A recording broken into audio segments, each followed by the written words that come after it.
Hey y'all, it's Tommy from Sea Islands of Adventures, hanging out in my shed, also known as the Krabby Cave. I got Gracie in here with me. Say hi, Gracie. Gracie is one of the mascots for Sea Islands Adventures. That logo was created by my little sister Abby, and so if you didn't know that, she's the dog in the logo. Y'all here today because one, I wanted to show off my new workbench and pegboard.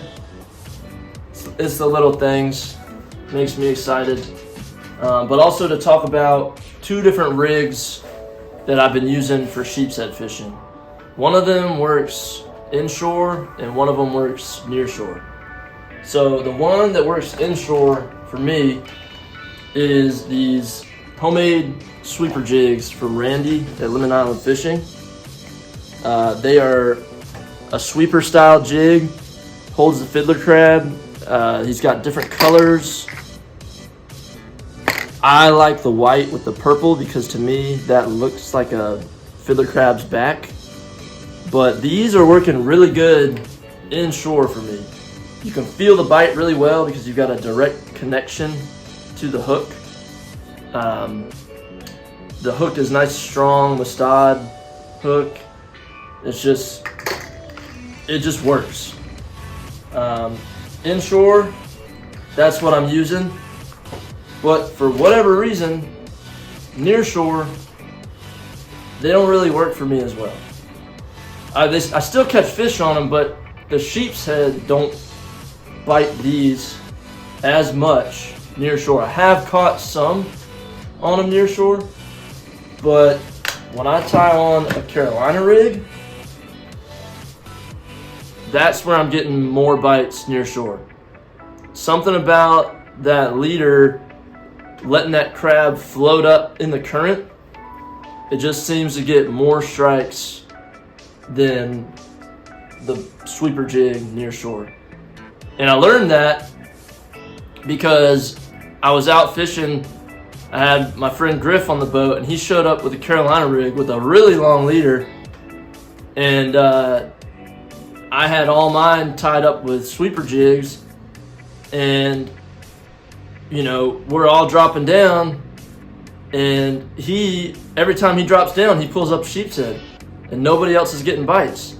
So we switched to a Carolina rig and started nailing them. But like I said, inshore, these produce more fish.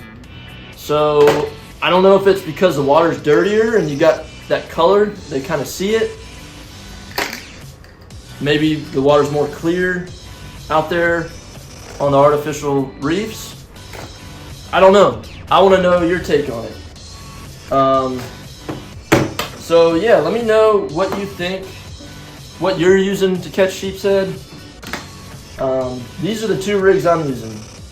Sweeper jig, the Carolina rig, 1 to 2 ounces, 20-pound test, leader.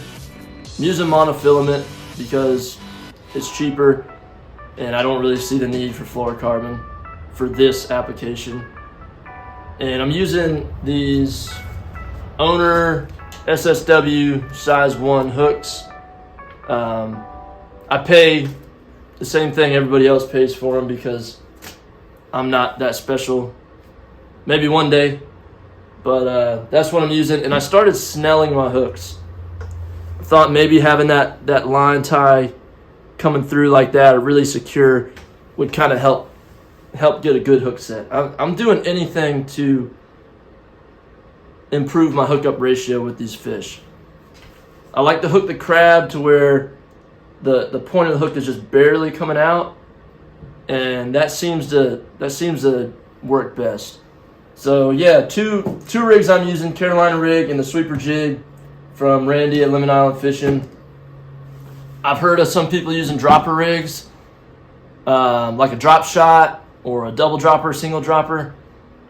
I don't like to tie them, but maybe it's worth it.